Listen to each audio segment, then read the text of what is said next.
In a world of darkness and buried secrets, there are stories untold and voices that only the brave can hear.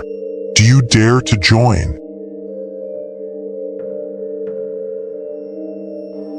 The old park in the distant city intrigued everyone with its mysterious beauty, its massive trees, and ancient secrets. People came to enjoy the peace and nature. The park remained a popular destination by day, but as night fell, every sense of safety vanished. Locals warned against entering the park after sunset. It became a place shrouded in mystery and fear, forbidden even to the bravest men.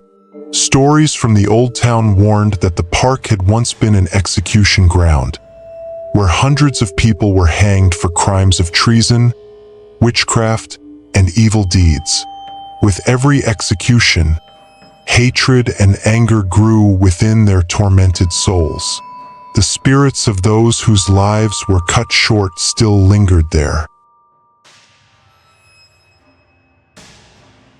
It was said that their tortured souls remained trapped in the darkness, returning to reenact their deaths, with terrifying screams filling the air with the scent of blood and decay, and ceaseless wails. On one freezing winter night, a young man named Eric and his friend Frederick decided to enter the park at midnight, challenging all the stories told about it. They laughed off the legends, convinced that fear was nothing but an illusion.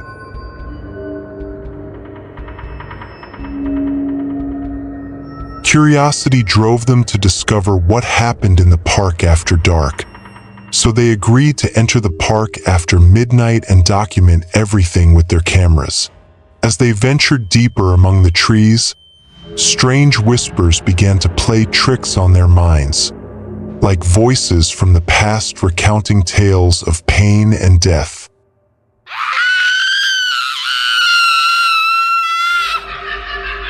They entered the park through the back gate, where the sound of the wind whistled mournfully among the tangled branches.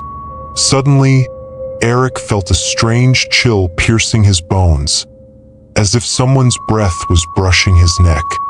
Frederick laughed to ease the tension, but his voice was laced with hidden fear.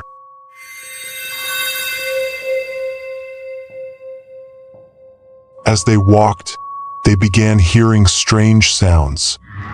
Whispers coming from behind the trees, and a faint sobbing that sounded like a woman crying.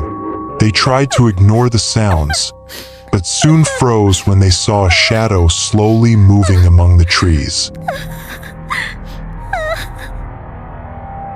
They approached cautiously, and when Frederick shone his flashlight, a ghostly figure of a man covered in blood appeared before them, his eyes empty like the gaze of the dead.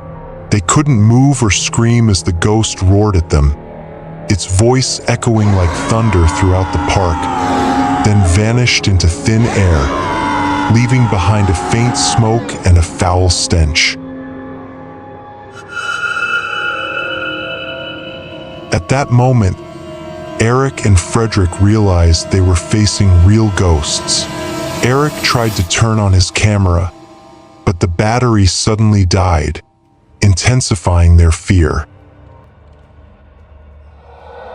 More ghosts began to appear gradually, men, women, and children, all in states of torture and agony, raising their blood-covered hands and passing before them, as if reenacting the moments of their executions.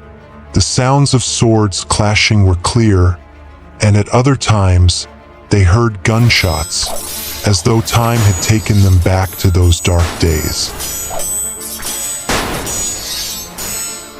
One of the ghosts moved towards Frederick, appearing clearly as someone who had been hanged, with his neck swollen and the rope still around it.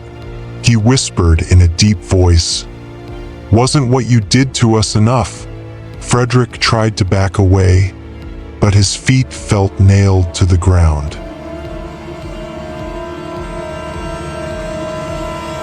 Eric decided to pull his friend and leave the park, but the path they came from was suddenly blocked by dense trees that had appeared out of nowhere.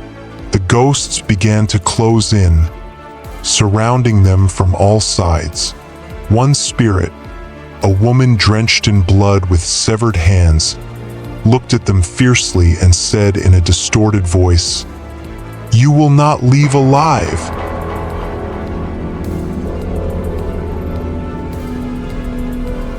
They tried to escape among the trees, but it felt as if the ground beneath them was pulling them down. The moans and groans grew louder, piercing their hearts, and suddenly, Eric felt a cold hand gripping his shoulder tightly. He turned to see a burned, disfigured ghost whispering to him, "Join us. Death here welcomes all."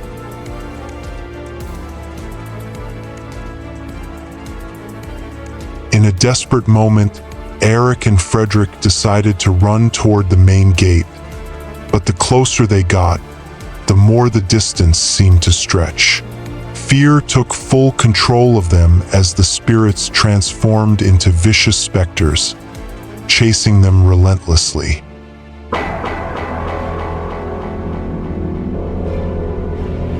As Frederick tried to escape from the park, something unexpected happened. The ground beneath him began to crack, and skeletal hands covered in dirt and tattered cloth emerged, trying to grab him and pull him down. An icy skeletal hand clamped onto Frederick's ankle, squeezing it tightly, making him scream in pain. Nearby, distorted skull faces appeared, staring at him with empty black eyes, as if warning him of an inevitable fate.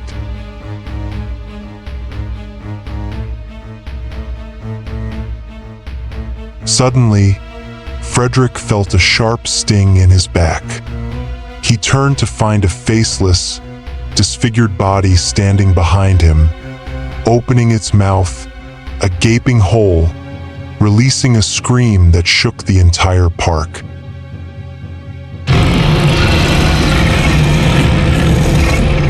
Eric finally reached the gate, but when he turned, Frederick was nowhere to be found. His friend had vanished into a thick fog, and Eric felt a sharp pain in his heart, but he couldn't go back for him.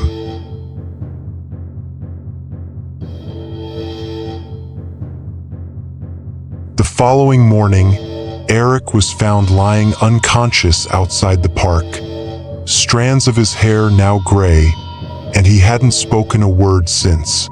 As for Frederick, he was never found, and the park continued to curse anyone who dared enter after dark, with its tormented souls trapped forever in an endless cycle of pain and horror.